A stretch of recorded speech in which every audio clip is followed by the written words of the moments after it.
Pak Rinonya. Sudah. Oke, Baik, silakan Mas Rino. silakan Pak Reno. Baik, Masya Allah, terima kasih. Assalamualaikum, Bapak Ibu.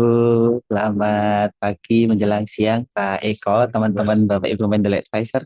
Suara kami apakah jelas terdengar, Nggih, Pak Eko? Jelas sekali, Mas. Alhamdulillah. Oke, baik. Ibu, Bapak, Bismillahirrahmanirrahim. Mohon izin kami sowan kalau bahasa Jawa, nggih. Mohon izin kami ikut berpartisipasi di agenda Mendeley Bakti untuk Negeri di pagi hari ini, dan kami secara personal mengucapkan terima kasih Pak Eko dan teman-teman sudah berkenan untuk ikut dibolehkan ya berkontribusi, dan terima kasih Pak Eko sudah memberikan waktu untuk memperkenalkan kami tadi ke hadapan Bapak Ibu. Izin kami menyapa Ibu Bapak, nama saya Reno Wikandaru, biasa dipanggil dengan nama Reno, dan betul Pak Eko mungkin kalau kepala sekolah terlalu berat Bapak. Kami di Research Society menyebutnya kami adalah pelayan para member gitu, Bapak Ibu. Jadi untuk Bapak Ibu yang member Research Society di pagi hari ini ikut join, kami ucapkan selamat datang ya Bapak Ibu. Nah, di pagi hari ini Ibu Bapak, kami izin akan share satu, mungkin bukan ilmu ya, tetapi lebih ke pengalaman saja, karena kalau ilmu kami yakin Bapak Ibu di sini sudah sangat ahli ya untuk berbagai macam bidang, tetapi barangkali pengalaman kami ada yang belum pernah dialami Bapak Ibu. Jadi kami izin menyampaikan apa yang pernah kami alami dan bagaimana kami berusaha mensiasati gitu ya dari situasi yang kami alami gitu tadi. Nah, Bapak Ibu, mohon izin di pagi hari ini kami akan membawakan satu topik, yaitu tentang bagaimana kita prompting di cloud AI dan apa saja yang bisa kita lakukan untuk kita hemat token Bapak Ibu nih di cloud AI. Nah, mungkin di antara Bapak Ibu di sini sudah terbiasa juga ya, mungkin sudah mencicipi cloud AI itu seperti apa. Tidak salah Bapak Ibu, karena Cloud AI memang begitu canggih ya, begitu powerful, begitu untuk kita gunakan, dan kami menyebut di Research ID itu Cloud AI ini adalah eksekutor Bapak Ibu. Kalau ChatGPT itu adalah teman kita ngobrol gitu ya. Kemudian Gemini itu adalah sekretaris pribadi kita yang dia selalu patuh gitu ya. Kita minta catat, dia catat dan seterusnya. Cloud AI ini adalah eksekutornya.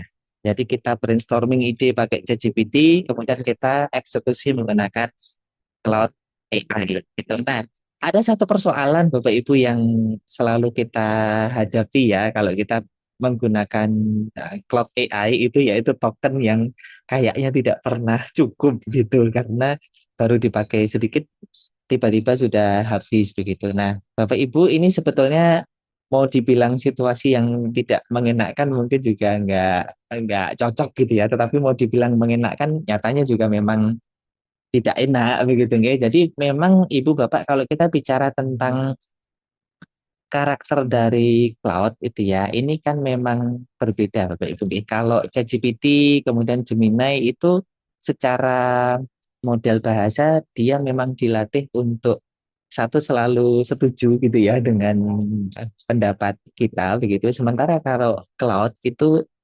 dilatih untuk tidak selalu setuju dengan pendapat kita, dan dia lebih jujur. Kalau tokennya habis dia berhenti, kalau pekerjaan itu terlalu berat dia akan bilang ini berat dan butuh untuk tambahan token dan seterusnya.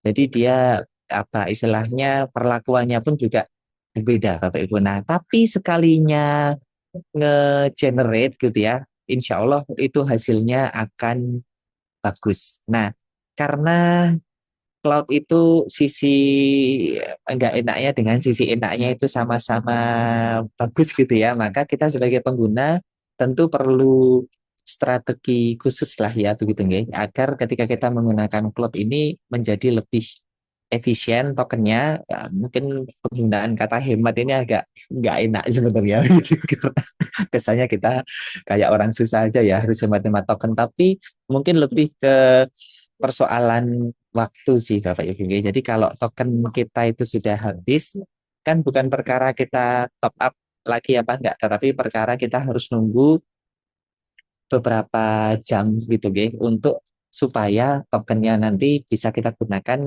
mengenerate konten sebagai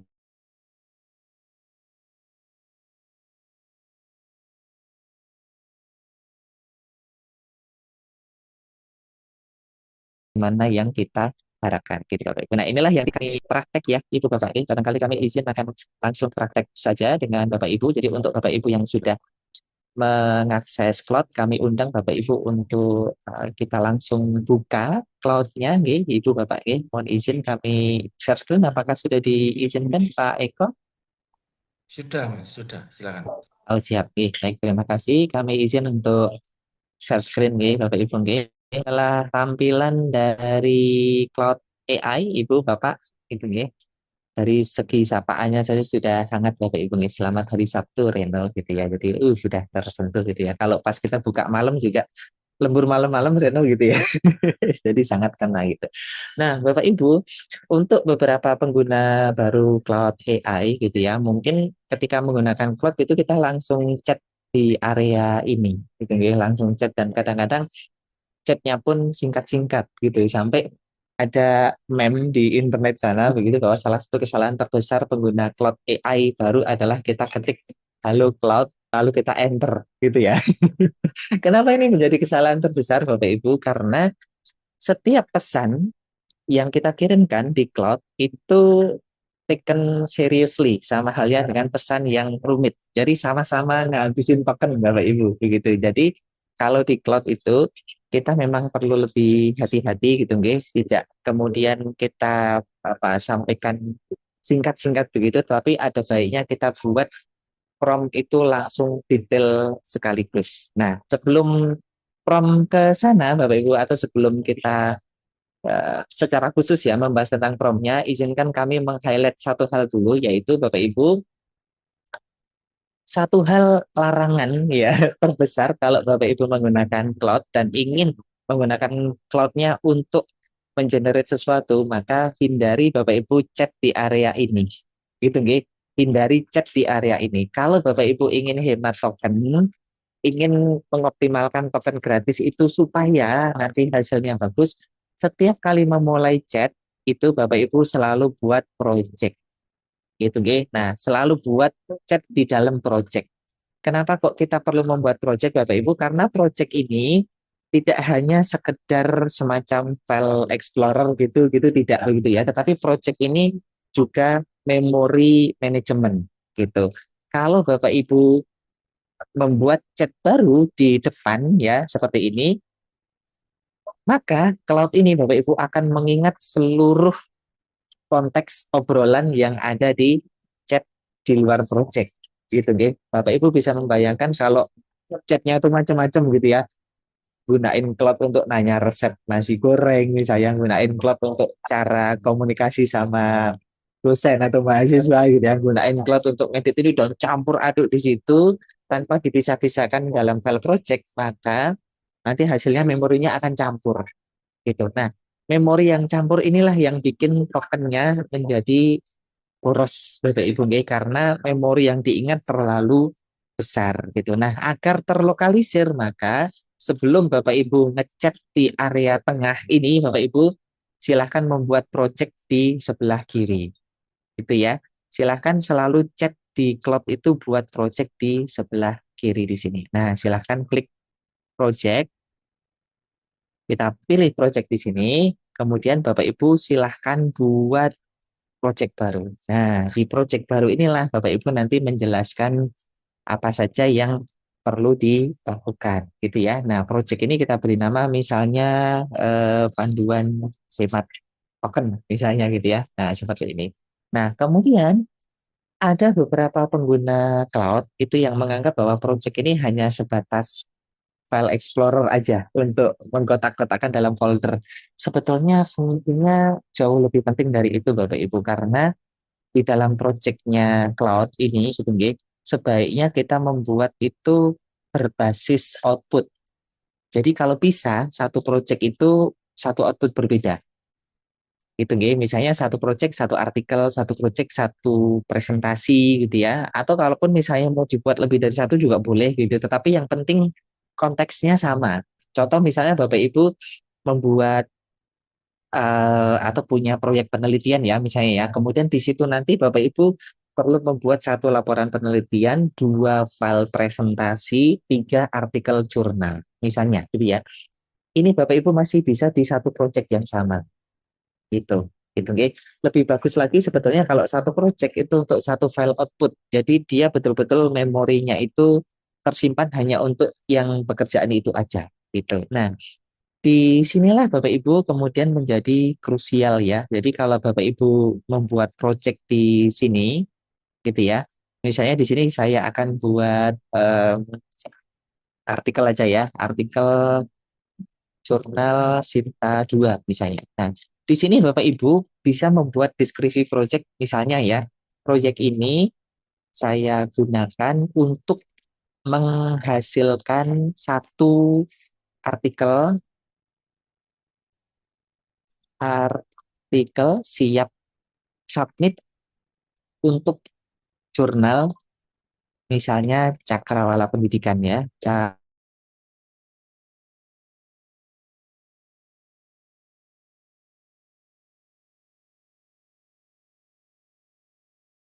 Cakrawala Pendidikan UNY siap submit dengan untuk jurnal Cakrawala Pendidikan dengan URL-nya kita letakkan di sebelah sini. Misalnya kita cari ya di sini Cakrawala Pendidikan UNY misalnya. Oke, nah ini adalah URL-nya kita letakkan. Oke, ini Bapak Ibu, oke. Kita letakkan di sini. Oke, nah, seperti ini, oke, Bapak Ibu, oke. Atau kita bisa tambahkan lagi, misalnya target saya adalah 5.000 kata, misalnya, gitu ya. Kita buat proyek yang seperti ini. Nah, jadi setiap kali Bapak Ibu memulai chat, selalu pisahkan dalam proyek-proyek. Ini rule yang pertama. Bapak Ibu, oke, rule yang pertama adalah seperti ini. Kalau Bapak Ibu sudah membuat satu project, baru kita bisa memulai untuk chat. Nah, Bapak Ibu, berikutnya adalah model bahasa. Nih, jadi kalau di ChatGPT itu kan hanya ada model ChatGPT 5 aja gitu nggih. Nah, sementara kalau di cloud itu ada beberapa model. Yang pertama ada model Haiku yang paling bawah Bapak Ibu ya.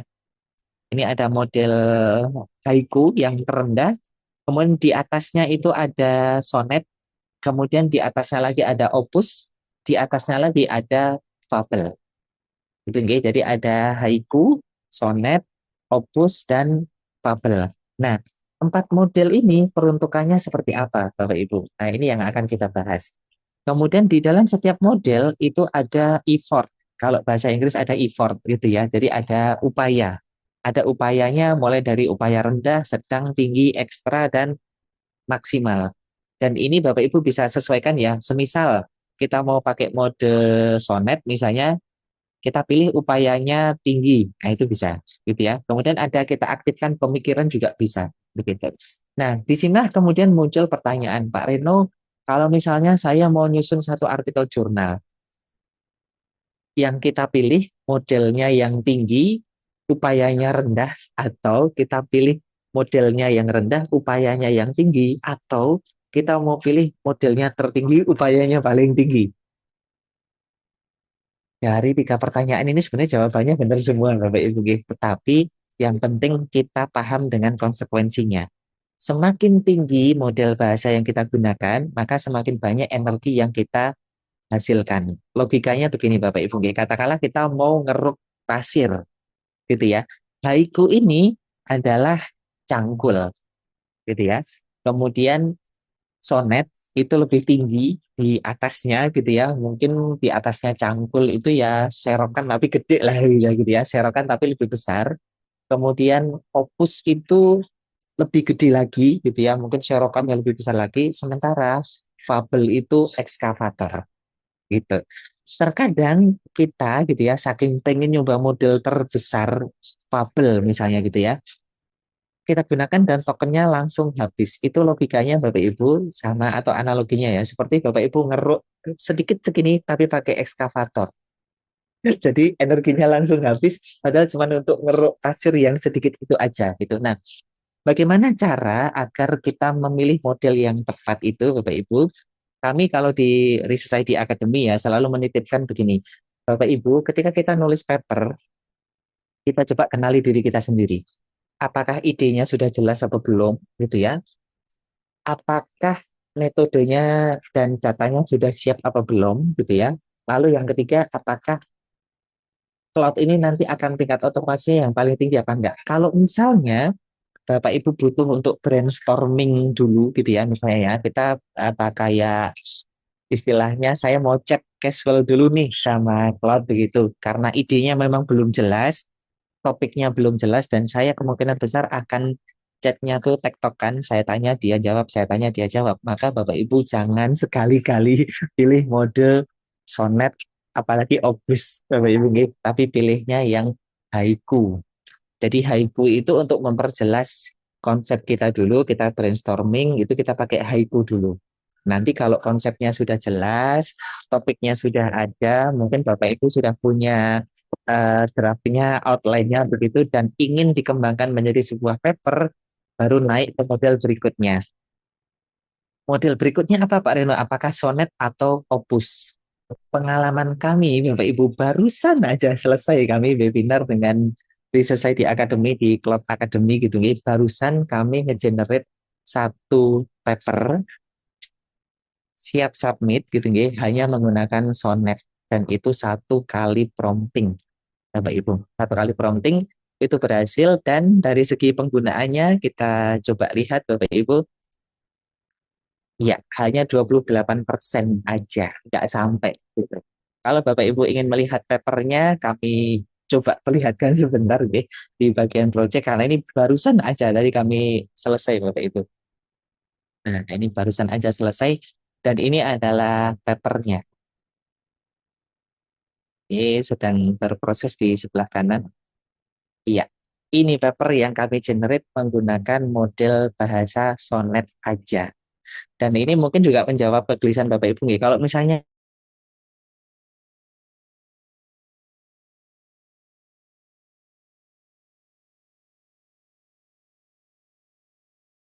kita pakai cloud yang versi berkonsekuensi pada token, tetapi kita tetap bisa kok mengoptimalkan token yang kita miliki gitu ya, agar hasil outputnya juga tetap seperti yang kita harapkan gitu. Nah, ini terkait dengan model tadi begitu. Jadi di dalam model ada 4 gitu ya.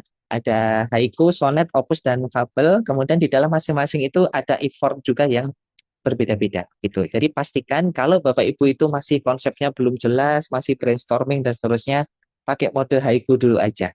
Nanti kalau sudah siap gitu ya Bapak Ibu, baru kemudian Bapak Ibu fokus untuk building prompt-nya yang berikutnya begitu nggih. Nah, kalau kita bicara tentang prompting, eh kami sampaikan nggih Bapak Ibu nggih ke teman-teman di Research ID itu, yang pertama kita harus jujur Bapak Ibu. Oke. Saya itu sampai mohon saya sedikit share ke Pak Eko ya dan teman-teman gitu nggih, karena saking hati-hatinya Bapak Ibu nggih, kita prompting ke cloud itu, karena bisa jadi ketika salah prompting aja itu dia akan berubah responnya, itu kayak kalau Bapak Ibu para suami komunikasi sama pasangannya gitu.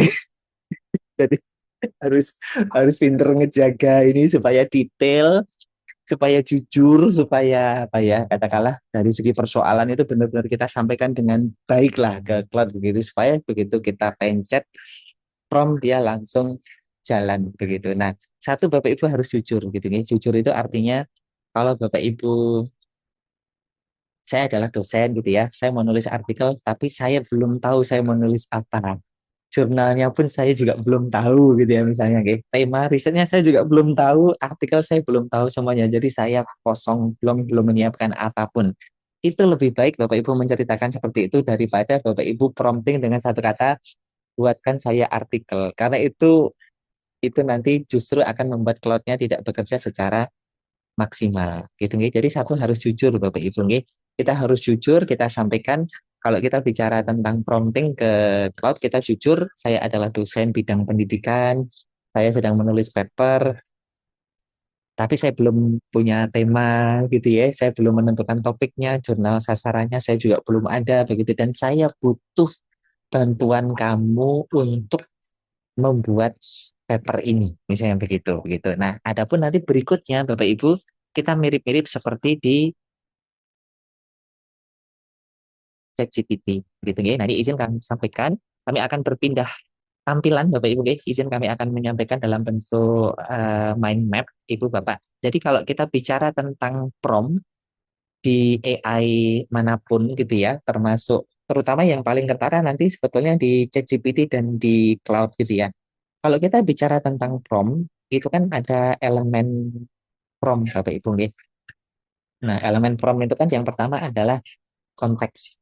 Nah, konteks ini adalah siapa saya dan masalah saya apa. Jadi sebetulnya yang masalah yang sedang kita hadapin ini apa sih Bapak Ibu? Misalnya di sini kita sampaikan saya adalah dosen bidang pendidikan. Dosen bidang pendidikan. Kemudian masalah saya adalah saya mau nulis artikel jurnal, tapi saya belum memiliki topik riset dan jurnal sasarannya. Nah, kayak gini ya. Ini adalah masalah Bapak Ibu. Kalau Bapak Ibu prompting ya di ChatGPT maupun di Cloud, kita jujur aja. Masalah kita itu sebenarnya apa? Gitu, nggih. Saya mau nulis jurnal tapi belum punya topik, saya mau presentasi tapi belum siap slide deck-nya, saya mau menyelesaikan laporan penelitian tapi data belum saya olah gitu. Kita sampaikan itu. Ini yang konteks yang pertama. Kemudian yang kedua, Bapak Ibu, kami rasa Bapak Ibu sudah hafal gitu ya persona. Persona itu adalah sosok yang ingin kita hadirkan di AI atau di cloud.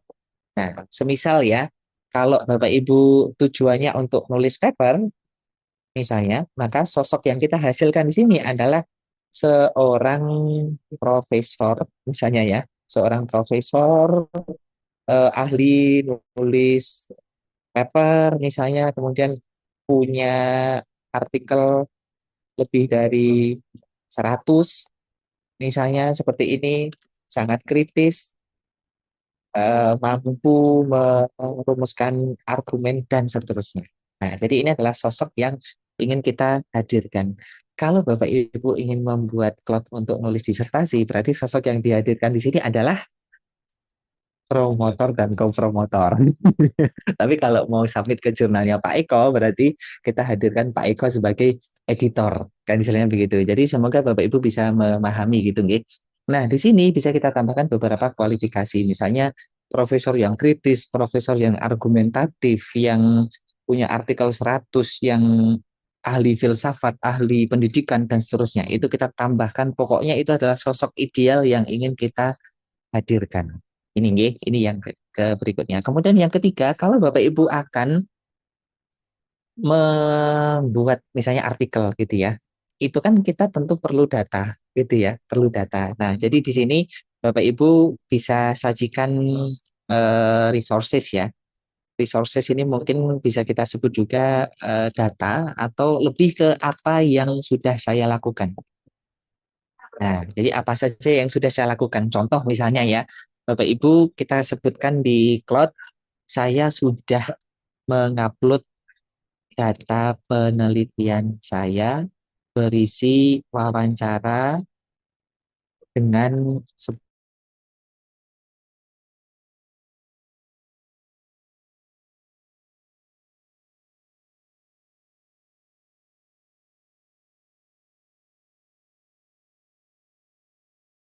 10 narasumber misalnya, atau sebanyak 100 judul buku misalnya gitu ya, dan seterusnya. Jadi, di sini kita sampaikan juga apa saja yang sudah kita lakukan Bapak Ibu. Nah, kalau sudah yang ketiga, tugas untuk cloud. Nah, biasanya kami buka dengan saya ingin kamu melakukan ini. Nah, biasanya seperti ini. Kemudian, salah satu tips di cloud adalah Bapak Ibu supaya kita mengoptimalkan prompt-nya gitu nggih, atau tokennya, maka satu kali prompt itu kita sekaligus tulis checklistnya apa aja gitu ya. Ini ibaratnya kayak misalnya Reno Wikandaru, andai kamu cuman dikasih waktu untuk ngomong satu kali aja, kira-kira kamu akan ngomong apa ke orang. Nah, maka kan kita akan ngomong apapun maksud kita semua ditulis. Nah, itu analoginya mirip seperti itu Bapak Ibu. Jadi sebenarnya nih kalau kita langganan yang Cloud Max 5 kali atau 20 kali ya, Research ID sudah melanggan 20 kali itu Bapak Ibu nggih, Cloud Max yang 20X gitu ya. Itu sudah kami langgan, mungkin kita akan lebih leluasa untuk prompting untuk apa aja begitu nggih. Nah, tetapi kalau kita ingin mengoptimalkan ya tidak ada salahnya kita satu persatu kita bahas sedikit hati-hati gitu nggih. Nah, biasanya saya menuliskan begini Bapak Ibu, saya ingin kamu melakukan ini. Satu, analisis ya, misalnya ya, template jurnal jurnal sasaran. Nah, kemudian ini kita tambahkan jadikan ini sebagai panduan kamu untuk memformat artikel saya. Nah, kemudian yang kedua, pelajari artikel PDF dari jurnal sasaran, kemudian jadikan ini sebagai standar kualitas paper yang harus kamu capai. Misalnya seperti ini. Kemudian yang ketiga, tugas yang ketiga, tugas tiga gitu ya, tugas empat gitu. Jadi kita kelompokkan satu gitu nggih Bapak Ibu ya menjadi satu tugas begitu. Dan inilah yang kemudian nanti bisa kita kopikan ke promnya di Cloud. Nah, kami sedikit spill Bapak Ibu promnya tadi seperti apa.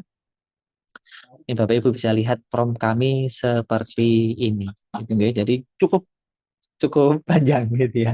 Mulai dari pahami konteks saya adalah dosen bidang ini, topik riset saya seperti ini, dan seterusnya. Nah, jadi kalau di Cloud itu kita coba biasakan promptingnya jujur gitu ya. Kita ceritakan masalahnya apa, kita pengennya apa, Cloud kita minta untuk bantu di bagian mana, dan kita sudah melakukan apa. Begitu, kita tuliskan di situ Bapak Ibu. Nah, tentu di sini kemudian nanti Bapak Ibu seperti apa istilahnya Pak Reno kalau misalnya setiap kali prompting harus sedetail itu apa yang nggak capek gitu ya misalnya gitu ya pasti capek Bapak Ibu maka disitulah kemudian muncul pertanyaan dari teman-teman biasanya kalau sudah terbiasa gitu ya kemudian muncul Pak Reno ada nggak cara supaya kita nggak perlu prompt berulang-ulang dan seterusnya ada Bapak Ibu caranya namanya adalah skill nah skill itu Bapak Ibu teman-teman di sini mungkin juga sudah terbiasa begitu nggih menggunakan skill. Jadi skill itu sebetulnya isinya adalah instruksi Bapak Ibu. Jadi semisal kita masuk ke area customize, kita ambil satu skill ya, misalnya dokumen co-authoring di sini, isinya sebetulnya adalah instruksi. Jadi kalau misalnya saya melakukan ini, kamu akan melakukan ini dan seterusnya formatnya dan seterusnya. Gitu. Nah ini di sini gitu, ini akan muncul beberapa panduan atau instruksi gitu ya kurang lebih seperti ini. Nah, inilah satu apa istilahnya trik begitu ya yang bisa kita gunakan untuk ngebuat supaya cloud-nya itu nanti bisa tidak usah prompting panjang-panjang begitu kita aktifkan skill itu gitu ya maka dia akan melakukan hal seperti yang kita mau. Sebagai contoh misalnya Bapak Ibu kami punya satu skill ya. Coba kami akan ambil satu jurnal. Misalnya di sini kami ambil dari website kami, Bapak Ibu. Ini adalah website yang kami kembangkan di Society Academy gunanya untuk nyari jurnal di Sintang, ya, Bapak Ibu. Misalnya kami cari di sini jurnal ya Cakrawala Pendidikan aja ya. Cakrawala. Oke, ini Cakrawala Pendidikan. Kita ambil, misalnya kita kunjungi websitenya. Ini kemudian kita akan coba uji Bapak Ibu apakah skill yang kami buat ini Bapak Ibu nanti bisa berhasil apa enggak ya. Oke, saya akan panggil skill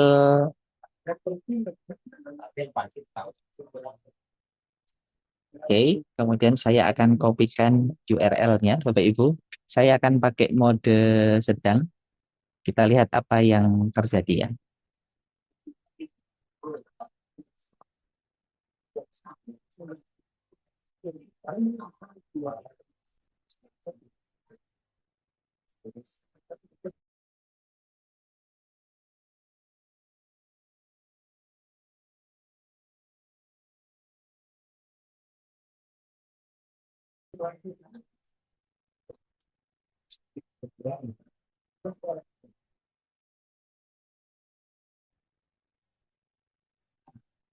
Oke, jadi Bapak Ibu, jadi di skill itu ketika saya memasukkan URL jurnal, yang muncul adalah nama jurnalnya apa, bidangnya apa, subbidangnya apa, ISSN-nya apa, email editornya apa, frekuensi terbitnya berapa kali per tahun, bulan terbitnya apa aja, APC-nya berapa, ini 700 US dollar dikurskan ke rupiah sekarang Bapak Ibu. Oke. Bahasanya bahasa Inggris, scope deskripsinya ini, keywordnya ini. Nah, ini contoh Bapak Ibu, ketika kita sudah punya skill, maka kita nggak usah nulis panjang, kita cukup setting aja, dan kita hanya cukup manggil skillnya, lalu kita kasih URL jurnal, dan dia akan muncul seperti itu. Nah, skill ini Bapak Ibu adalah salah satu contoh atau menjadi salah satu strategi gitu, agar ketika kita prompting di Claude, satu tidak capek gitu ya, kemudian tokennya juga menjadi lebih hemat dan hasilnya pun juga menjadi lebih optimal. Kami rasa ini dulu Pak Eko, mungkin sebagai pemantik barangkali nanti ada hal yang bisa kami diskusikan, kami akan sangat senang, dan tentu ada kekurangan dalam kami menyampaikan dan mungkin ada salah kata, mohon maaf yang sebesar-besarnya. Insya Allah kita akan lanjut di sesi diskusi. Waktu kami kembalikan, terima kasih. Assalamualaikum warahmatullahi wabarakatuh. Waalaikumsalam warahmatullahi wabarakatuh. Saya mau tanya Mas Eko. Oh iya, silakan. Baik, terima kasih. Bagus sekali ini penjelasannya. Dapat nuansa yang baru. Selama ini tahunya kan ChatGPT aja. Ternyata ada Cloud AI ya.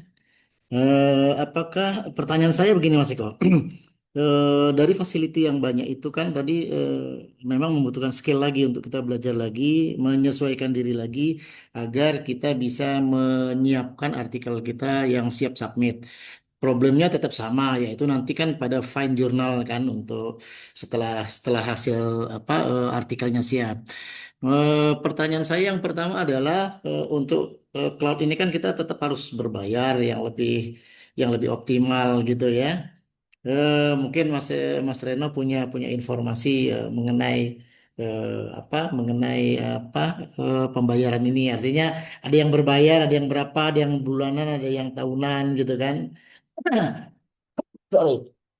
Kemudian yang kedua, ketika kita menggunakan cloud gitu, kalau kita misalnya mau banding-bandingin ya, kan itu kan harus menggunakan token. Kira-kira eh, kalau kita bandingkan dari fitur fungsionalnya lebih banyak mana facility yang disiapkan dibandingkan dengan misalnya ChatGPT Pro misalnya begitu. Dua pertanyaan saja saya bisa. Terima kasih Mas Retno. Mas Rino sama Eh, yang pertanyaan di chat itu, Mas. Masya Allah ada banyak sekali chatnya. Oke, sekedar. Karena hal baru, silakan, Mas. Oke, siap, siap Bapak. Ya, Ini langsung dijawab Pak Eko? ya langsung dijawab aja sama Oke, nanti jenengan baik. nanti baca yang di apa namanya di chat itu Kolom juga. chat, baik. Ya, Terima kasih siap, siap, Pak siap. Eko. Masya Allah ini satu hal yang sangat mengembirakan, Tadi dengan Pak Sinten, Pak Abdul siap. Tadi kami mohon izin, mungkin bisa dibantu. Untuk cloud ini, Bapak mohon izin kami menyampaikan. Jadi cloud itu ada beberapa jenis langganan ya. Satu free, dua pro, tiga max. Nah, untuk max ini ada dua paket. Max yang 5 kali dan ada max yang 20 kali. Ini maksudnya 20 kali itu apa gitu ya. Jadi Cloud Free itu ya di atasnya ada Cloud Pro. Nah, Cloud Pro ini performanya atau tokennya itu 5 kali lebih banyak dari Cloud Free, ya 5 kali lebih banyak. Sementara Cloud Max itu ada dua, Cloud Max 5 dan Cloud Max 20. Untuk Cloud Max 5 itu berarti 5 kali lebih banyak dari Cloud Pro, sementara yang Cloud Max 20 itu 20 kali lebih banyak dari Cloud Pro-nya. Gitu. Jadi itu kurang lebih seperti itu. Nah, adapun harganya Bapak untuk yang free jelas Rp0, sementara untuk paket yang Cloud Pro yang 5 kali free tadi itu 5 kali free itu maksudnya bukan dapat gratis 5 kali tidak ya, tetapi tokennya itu 5 kali lebih banyak dari paket free. Plus dapat dapat opus gitu ya. Itu dapat opus itu langganannya di 20 US dollar atau sekitar 350 ribuan naik turun lah sekitar itu per bulan. Nah, untuk Cloud Max yang 5 kali itu sekitar 100 dolar atau 1.700.000-an sampai 800 per bulan. Kemudian yang paling tinggi Cloud Max 20 itu di 3.500.000 per bulan. Nah, untuk beberapa teman mungkin ini agak berisiko untuk mengeluarkan 350.000 ini sudah worth it apa enggak lah begitu. Tapi biasanya untuk Bapak Ibu yang sudah ikut webinarnya Research Society sudah cicip gitu ya, cara ngebikin paper pakai satu prompt, bikin presentasi dan seterusnya, kemudian pengen ngelanggan gitu. Dan kami di Research Society punya akun gotong royong Bapak, jadi kita langganan bareng lah istilahnya begitu. Dan Masya Allah ini memang kami sudah buka sampai 5 batch ya, dan satu batch itu masing-masing di 20 orang, jadi ya sekitar sudah seratusan lebih yang pakai akun bersamanya Research ID. Meskipun kami ya, Pak Reno saya minta OTP, Pak Reno minta OTP ya, jadi saya layani OTP gitu ya, insya Allah niatnya untuk bantu teman-teman. Jadi kurang lebih seperti itu Bapak tadi nggih. Kemudian untuk fasilitas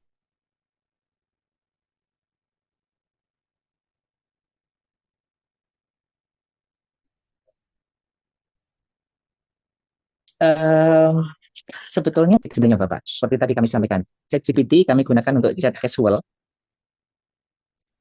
Gemini untuk asisten. Jadi saya nyatet jadwal, saya nyatet undangan dan seterusnya saya pakai Gemini. Cloud itu untuk mengeksekusi file-file penting seperti artikel, presentasi dan sebagainya. Nah, caranya ini dikolaborasikan sebenarnya gitu ya. Jadi ChatGPT saya bikin untuk building prompt-nya, kemudian nanti saya letakkan di cloud gitu. Kadang kami dapat pertanyaan, Pak Reno, kalau kita bikin prompt-nya di ChatGPT, ngapain nggak sekalian bikin artikelnya di ChatGPT? Kami pernah pakai Bapak Ibu satu prompt yang sama, kami luncurkan ke ChatGPT dan saya luncurkan di Cloud AI. Beda banget hasilnya. Yang Cloud AI itu bisa jadi satu artikel, yang ChatGPT hanya berupa outline aja. Jadi mungkin kalau Bapak Ibu nanti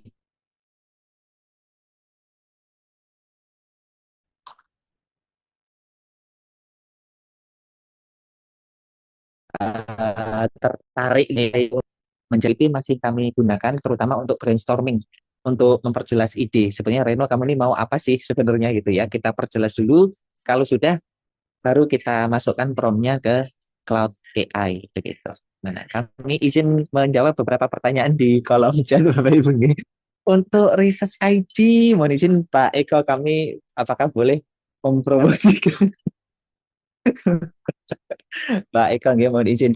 Ibu Bapak kalau ingin mengetahui agenda Research ID nggih, boleh follow Instagramnya @research.id gitu nggih. Atau kalau Bapak Ibu akan mengakses beberapa produknya Research ID, sementara ini pakai platform link ID/Research ID Bapak Ibu. Ini ada di sini, Bapak Ibu silahkan mau akses jadwal dan seterusnya. Sementara ada di sini, termasuk ini ada CloudMax bareng-bareng, kemudian buku prompting ini kami letakkan di situ. Tapi kami saat ini sedang mengembangkan website juga untuk semacam eh, platform gitu ya Bapak Ibu, untuk portal member begitu.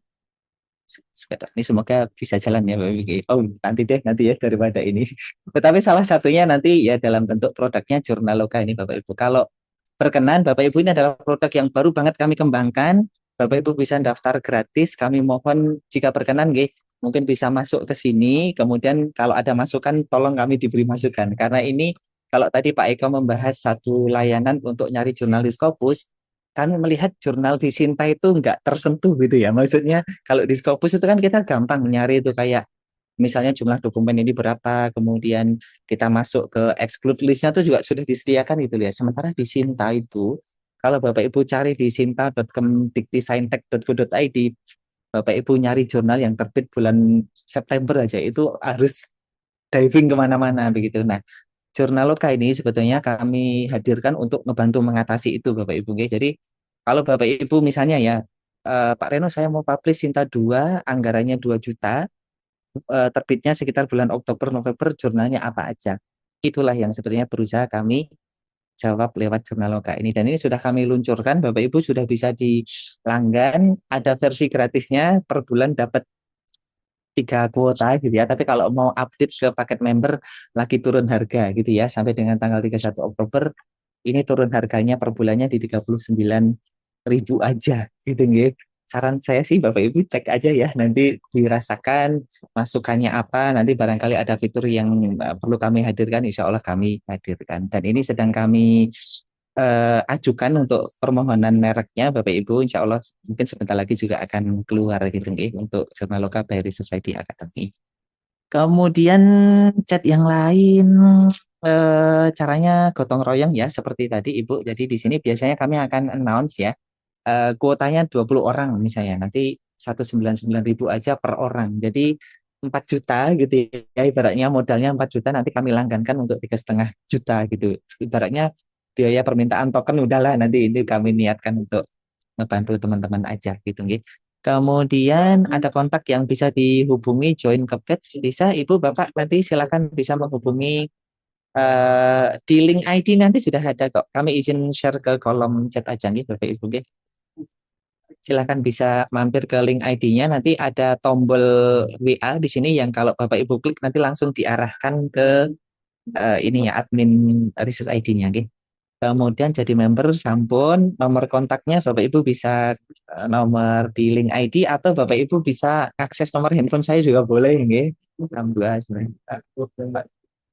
Ya, sudah kami share di kolom chat Bapak Ibu nomor handphone kami, tidak apa-apa, insya Allah aman nggih. Mau disebarkan juga boleh. Cara membuat prom skill, apakah ada mapping seperti yang Bapak jelaskan? Sebetulnya kami punya webinar khususnya Ibu Meinia ini ya, beberapa waktu yang lalu, sekitar sebulan yang lalu mungkin kami sudah pernah membuat webinar khusus untuk nge-building skill. Mungkin coba kami carikan rekamannya ya nanti ya, semisal ada begitu nanti bisa kami coba carikan rekamannya. Nanti menghubungi admin Research IV aja nggih. Kemudian Bu Desi untuk token, nah ini agak susah Ibu untuk hitungannya karena berbeda dengan Perplexity ya. Ada Cloud, ada Perplexity, Bapak Ibu. Itu dua-duanya sebetulnya performanya di-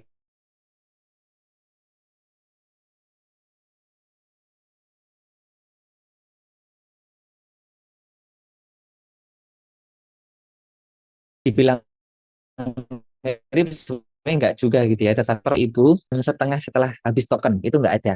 Jadi kalau Perplexity itu modelnya setiap kali kita melanggan 1 bulan kita dapat kredit itu 5.000. Nah, 5.000 itu dapat dipakai nonstop sampai habis gitu. Dan nanti setiap kali nge-generate konten akan kelihatan sudah habis berapa kredit itu nanti ya kelihatan. Sementara kalau cloud itu nggak ada Bapak Ibu untuk pantauan itu gitu ya. Yang bisa kita pantau hanya ininya aja tadi seperti aduh ini mohon izin malah ke pencet ya. Seperti jumlah persen penggunaannya itu nanti akan bisa kita pantau di area sini, guys. Nah, ini di bagian penggunaan ini kita bisa pantau jumlah persenannya, tapi tokennya tidak bisa kita gunakan, tidak bisa kita pantau gitu, guys. Ini untuk Bu Desi. Kemudian rekaman, G, bagaimana cara berlangganan cloud dan berapa kisaran harga per tahun? Tadi sudah kami jawab, G, Bapak Ibu, G. Kemudian Bu Rahmadani, apakah bisa otomatis mensitasi artikel yang kita buat? Begini Ibu Rahmadani, jadi untuk menghindari supaya cloud itu tidak halu, maka ketika kami mengenerate paper itu ya, itu kami sediakan file CSV-nya sekaligus. Dan kita berikan prompting ke cloud itu, jangan mengutip di luar sumber yang ada di CSV ini. Itu adalah controlling kita supaya cloud-nya tidak halu gitu. Gitu Ibu Rahmadani biasanya seperti ini. Dan inilah yang kami lakukan minggu lalu kami di Bandung, insya Allah September kami di Surabaya ya Bapak Ibu. Sebentar lagi di bulan September nanti pengumumannya ada di IG Riset Saya Tinggi. Kalau Bapak Ibu di Surabaya boleh kita ketemu nanti Bapak Ibu. Untuk rekaman materi, Bu Nina, Masya Allah, terima kasih Ibu. Bu Desi, token cloud berapa banyak, apakah sangat terbatas? Nah itu sama Ibu, tadi tidak bisa kita pantau ya berapanya. Bu Sulistiani membuat akun cloud untuk kebutuhan menulis artikel ini, writer atau researcher. Sebetulnya itu bebas kok Ibu, itu nggak apa-apa, nggih, tidak masalah. Nggih. Kemudian Mendeley desktop, sampun nggih. Sepertinya sudah, Bapak Ibu, aduh saya tidak enak, takutnya kehabisan waktunya terlalu banyak. Nggih. Pak Eko, waktu kami kembalikan. Terima kasih Pak Eko. Oke, terima kasih Mas Dino. Alhamdulillah dapat pencerahan banyak sekali. Jadi bukan promosi tapi testimoni, saya juga pengguna Riset ID gitu ya. Saya menggunakan akun Syspace-nya gitu ya. Karena kalau berlangganan sendiri terlalu mahal. Tapi kalau digotong bareng-bareng kan enggak. Jadi Bapak Izin dan Ibu ada. bisa ngontak Itu ada juga Pak Jainal. Pak Jainal itu ahlinya ChatGPT. Biasanya juga di undang-undang tuh. Kalau nggak salah ChatGPT dan lain-lain gitu ya. Jadi sarana ini untuk kita bisa saling mengenal dan saling berbagi informasi Bapak dan Ibu. Jadi tidak harus terputus sampai di sini. Baik, terima kasih Mas Rino. Kalau masih ada kesibukan bisa lanjutnya, tapi kalau tidak ya nggak apa-apa. Nanti kalau ada pertanyaan lagi nanti bisa saling jawab gitu Mas Rino. Izin saya belum, Pak. Oh iya ya silakan Bu Rini, silakan silakan Bu. Maaf tadi chat cuma apa namanya Japri. Jadi izin bertanya, Pak. Kan kalau reviewer itu kebetulan diminta jadi reviewer ada aturan tidak boleh menggunakan AI kayak gitu. Pertanyaannya kalau kita jadi reviewer boleh nggak memposisikan pakai skill apa tadi di apa tadi di prompt tadi boleh nggak kita menggunakan untuk mereview jurnal? Demikian, terima kasih. Izin langsung menjawab Pak Eko Iya, supaya efisien tokennya, kok tokennya, waktunya Bapak Ibu. Nggih. Sebetulnya betul Ibu, nggih, kalau kita bicara tentang kebijakan jurnal terkait AI itu kan memang diwanti-wanti ya, reviewer itu nggak boleh menggunakan AI untuk mereview begitu, karena itu kan antisipasi karena satu takutnya ada kebocoran artikel gitu kan. Kalau misalnya akun yang dipakai untuk nge-review itu akun pribadi masih mending, tapi kalau misal kasusnya kayak kemarin waktu kebocoran soal ujian nasional itu ya, jadi gara-gara ada satu orang ikut pakai akun bareng-bareng mungkin beli Shopee dari mana gitu, ngupload file ujian lalu bocorlah kemana-mana, itu kan tentu yang dikhawatirkan begitu. Kalau saya pribadi, Ibu, sebetulnya kita sebagai reviewer gitu ya, secara moral kita punya tanggung jawab untuk memastikan kinerja kita bagus dan kita menjamin keamanan data ketika naskah itu ada di kita, itu tidak sampai bocor, kan istilahnya begitu. Kalau kita sebagai reviewer bisa memastikan itu ketika menggunakan AI, saya rasa nggak apa-apa. Yang penting nanti pada saat Ibu menuliskan hasil reviewnya, jangan pakai AI. Karena kalau sudah dilarang pakai AI, kita sudah oke lah, saya ambil risiko pakai AI, tapi saya diam-diam aja. Jangan sampai nanti pas nulis hasil reviewnya itu pakai AI juga, karena nanti ujung-ujungnya kita bisa ke blacklist sebagai reviewer. Jadi kalau misalnya ya terpaksa mungkin saking banyaknya artikel atau mungkin kendala bahasa Inggrisnya terlalu rumit dan kita terpaksa pakai AI, kalau saya di posisi ibu, saya akan pakai AI gitu ya. Tetapi pada saat menuliskan hasil reviewnya itu saya akan tulis manual. Dan AI yang kita pakai itu adalah AI pribadi, bukan akun sharing gitu Ibu. Nah, adapun skill yang tadi kita atau saya contohkan itu bisa Ibu. Jadi kita bisa building skill yang intinya kita berikan instruksi ke cloud. Setiap kali saya upload naskah, yang kamu lakukan adalah satu, baca ini, dua, ini. Lalu yang berikutnya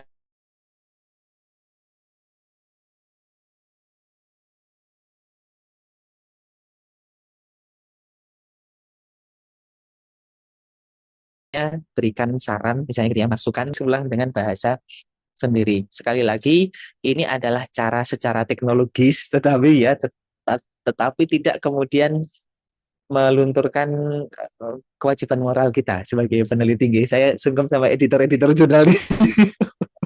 Pak Eko ini saya nanti bisa kena marah. betul betul solusi. Kadang bahasa Inggrisnya Sih, rumit, Mas. Betul. iya, betul, betul sekali, Ibu. Yang penting akun pribadi dan ketika nuliskan hasil reviewnya ditulis sendiri, Ibu ya. Oh Jangan ya, siap. ditulis pakai AI aja, gitu. Baik, terima kasih. Terima kasih, Ibu. Oke. Demikian Pak Eko, waktu kami kembalikan. Terima kasih, Bapak. Ya, terima kasih Mas Rino. Selanjutnya Bu Lis.